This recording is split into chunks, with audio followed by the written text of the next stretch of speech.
দুনিয়াতে আসছিলেন মিথ্যাকে দূরীভূত করার জন্য আর ন্যায়কে সত্যকে প্রতিষ্ঠিত করার জন্য। তার ধারাবাহিকতায় আজকে প্রায় 1500 বছর পর্যন্ত ইসলামের দাওয়াত, ইসলামের কল্যাণ, সম্মানিত ওলামায়ে কেরাম সহ মুসলমানরা সর্বত্র দিয়ে আসছে।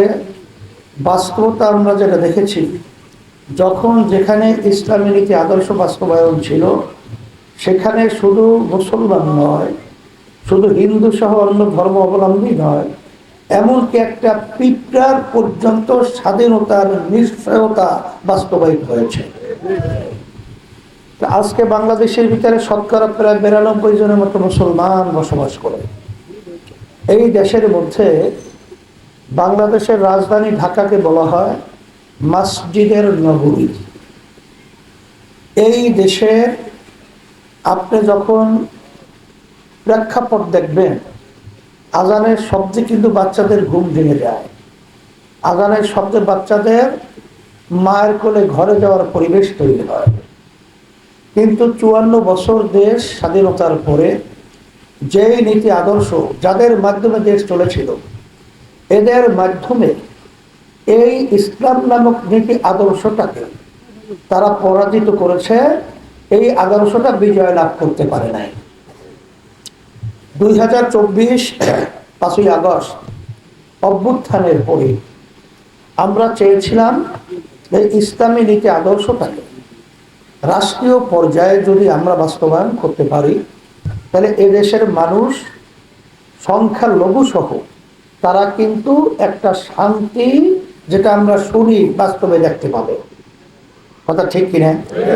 সেই লক্ষ্যকে সামনে নিয়ে যখন আমরা সমঝোতা করেছিলাম, সেখানে জামাত ইসলাম সহ অনেক দল ছিল, কিন্তু আমরা কি দেখলাম, এখন জামাত ইসলাম নাম দিয়ে জামাতের নেতৃত্বে যারা রয়েছেন, জামাতের আমির পরিষ্কার বলেছে যে তারা ইসলামের নীতি আদর্শ অনুযায়ী রাষ্ট্র চালাবে না। কথা ঠিক না? আপনারা শোনেন নাই? তারপর হিন্দু তারা যে প্রার্থী দিয়েছে কৃষ্ণ নন্দী, তাকে যখন সাংবাদিক প্রশ্ন করেছিল, তখন তিনি বলেছেন জামাত ইসলাম তো ইসলামী দল না, আপনারা এটাকে ইসলামী দল বলে এটাকে ছোট করেন কেন? আপনারা শুনেছেন কিনা জানি না। কর্নেল অলি আহমেদ এখন জামাতের নেতৃত্বে জোটে আছে। তিনি পরিষ্কার বলেছেন, জামাতের আমির বলেছে তারা ইসলামের নীতি আদর্শ শরীয়ত অনুযায়ী দেশ চালাবে না। আপনার জামাতের নায়েবে আমির আব্দুল্লাহ মোহাম্মদ তাহের সাহেব, সে তো আপনারা জানেন এই আমেরিকার দূতাবাসে বসে সেখানে আমাদের দেশের জঙ্গি আছে এইটা প্রমাণ করার জন্য ইসলামী আন্দোলনকে জঙ্গি হিসেবে সেখানে উপস্থাপন করেছে। কিন্তু আমরা বাংলাদেশের ইতিহাসকে দেখেছি যে আওয়ামী লীগ হোক, বিএনপি হোক, কেউ কিন্তু কখনোই, যতই আমেরিকা ভারত বারবার চেয়েছিল যে আমাদের দেশে জঙ্গি আছে এইটা প্রমাণ করার জন্যে, কিন্তু আওয়ামী লীগও বিএনপিও কোনোদিন এটা স্বীকার করে নাই, বলে নাই যে আমাদের দেশে জঙ্গি আছে। আপনারা জানেন না? বারবার বলেছে আমাদের দেশে কোনো জঙ্গি নাই, আমাদের দেশে কোনো উগ্রপন্থী নাই। কিন্তু আজকে আফসোস, ইসলামের নাম দিয়ে আব্দুল্লাহ মোহাম্মদ তাহের সে জায়গায় ইসলামী আন্দোলনের ব্যাপারে উগ্রবাদী, জঙ্গিবাদী আমেরিকার কাছে বলে আসে। আমরা ধিক্কার জানাই। আমরা কি আসলে জঙ্গিবাদী? আমরা কি উগ্রবাদী? আজকে ইসলামী আন্দোলন বাংলাদেশ প্রতিষ্ঠিত হয়েছে, আজকে প্রায় 38 বছর শেষ হচ্ছে।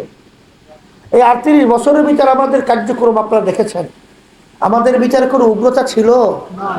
বরঞ্চ আপনারা দেখেছেন 5ই আগস্টের পরে যখন এই দেশের ভিতরে অরাজকতা চলছে, তখন কিন্তু ইসলামী আন্দোলন বাংলাদেশ সংখ্যালঘুদের তারা কিন্তু তাদের জান মাল, ইজ্জত, বাড়ি ঘর সহ হেফাজতের জন্য আমরা পাহারাদারের দায়িত্ব পালন করেছি, পাহারাদারির দায়িত্ব পালন করেছি।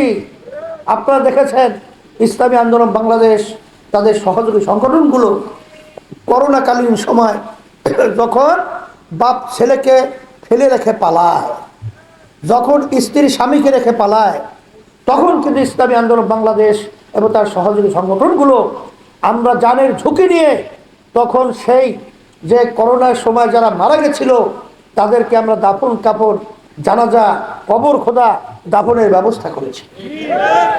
এরপরে আপনি দেখবেন যত বন্যা কবলিত এবং যত দুঃসময় ইসলামী আন্দোলন কিন্তু তখন মানুষের পাশে খাদেম হিসেবে দাঁড়িয়েছে।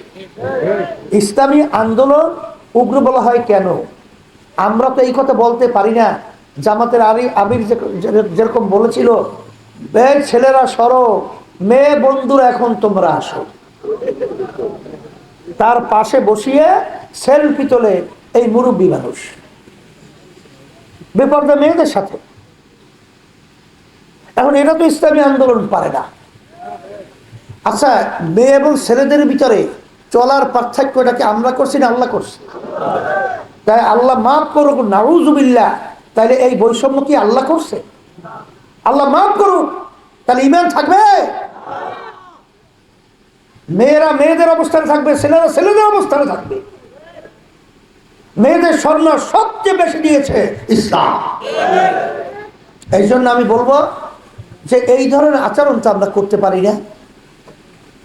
আমি আমার ভাইদেরকে বলবো, আপনার হাতীবান্ধা এবং এই পাটগ্রাম আমাদের যে প্রার্থী দেওয়া হয়েছে, সেই প্রার্থী আপনারা চেনেন, জানেন, শোনেন। আপনাদের প্রিয় মানুষ মুফতি ফজলুল করিম শাহরিয়া, আমরা তাকে দিয়েছি। যদি আজকে আমরা এই পথ পরিবর্তন করতে পারি, আমার মন বলছে অল্প দিনের ব্যবধানে আল্লাহর রহমতে আপনাদের ভাগ্যর পরিবর্তন আল্লাহর রহমতে ঘটবে। আপনাদের মুখে হাসি ফুটবে। এবং সাথে সাথে আজকে যে ইসলামের নামে যে মিথ্যাচার যেভাবে চলছে, আল্লাহ রাসূল সাল্লাল্লাহু আলাইহি ওয়াসাল্লাম আসছিলেন মিথ্যাকে দূর করার জন্য, ন্যায়কে প্রতিষ্ঠিত করার জন্য। আর আজকে পার নিচ হইতে মাথার তালু পর্যন্ত সব যাদের মিথ্যায় ভরা, এরা আবার পরবর্তীতে বলে ইসলাম কায়েম করবে। এইটাও বলে আবার বুঝায় যে এখন তো কৌশল করা লাগে, পরবর্তীতে ইসলাম কায়েম করবে। ইসলাম বাগে খাইছে, বাগে। ওই ইসলাম কোনোদিন আর ইসলাম হিসেবে আসবে না। এরা সম্পূর্ণ একটা ধোঁকাবাজি কথা। আর শরীয়ত কি বলে, ইসলাম কি বলে, বাস্তবে যেটা আমরা সেটাই বলবো। পরবর্তীতে ভিতরে কি আছে ওটা আল্লাহ জানে। কথা ঠিক কিনা? এখন জামাতের নেতৃত্বে যে জোট রয়েছে তারা পরিষ্কার বলেছে তারা ইসলাম প্রতিষ্ঠিত করবে না। বিএনপির সাথে যারা জোট রয়েছে তারাও পরিষ্কার কি নীতি আদর্শ বাস্তবায়ন করবে, তারাও ইসলাম প্রতিষ্ঠিত করবে না। আর ইসলামী আন্দোলন বাংলাদেশ আমরা যে ঘোষণা করেছিলাম ইসলামের পক্ষে একটা বাক্স, সেই একটা বাক্স নিয়েই আপনাদের কাছে আমি ছুটে এসেছি। এই ইসলামের পক্ষের বাক্স হাত পাকা প্রতীকের বাক্স। আর এই পাটগ্রাম হাতীবান্ধার মানুষ ধর্মপ্রেমী, ধর্মের ব্যাপারে তার আন্তরিকতা অনেক বেশি।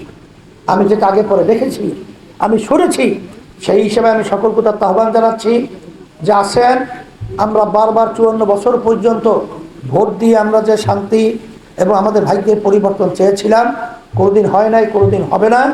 এই জন্যই নীতি আদর্শ যদি আমরা ইসলামকে সামনে আগিয়ে নিতে পারি, এগিয়ে নিতে পারি, তাইলে আল্লাহর রহমত আমাদের বাংলাদেশের মানুষের মুখে হাসি ফুটবে, মানুষ স্বাধীনভাবে বসবাস করতে পারবে, আর এই দেশ রক্ষা হবে, স্বাধীনতা বাস্তবায়ন হবে। এই লক্ষ্যকে সামনে রেখে ইসলামী আন্দোলন বাংলাদেশের পক্ষ থেকে আমাদের মুফতি ফজলুল করিম শাহরিয়ার হাতে হাত পাকা শান্তির প্রতীক আমি উঠিয়ে দিয়ে আপনাদের সামনে আমানত হিসাবে রেখে গেলাম। আল্লাহ রাব্বুল আলামিন যেন আমাদের শান্তির প্রতীক, হাত পাকা প্রতীকের শাহরিয়া ভাইকে যেন আল্লাহ বিজয় দান করে। রব্বানা আতিনা ফিদ দুনিয়া হাসানা ওয়া ফিল আখিরাতি হাসানা ওয়া কিনা আযাবান নার বিরহমাতিকা ইয়া আরহামার রাহিমিন।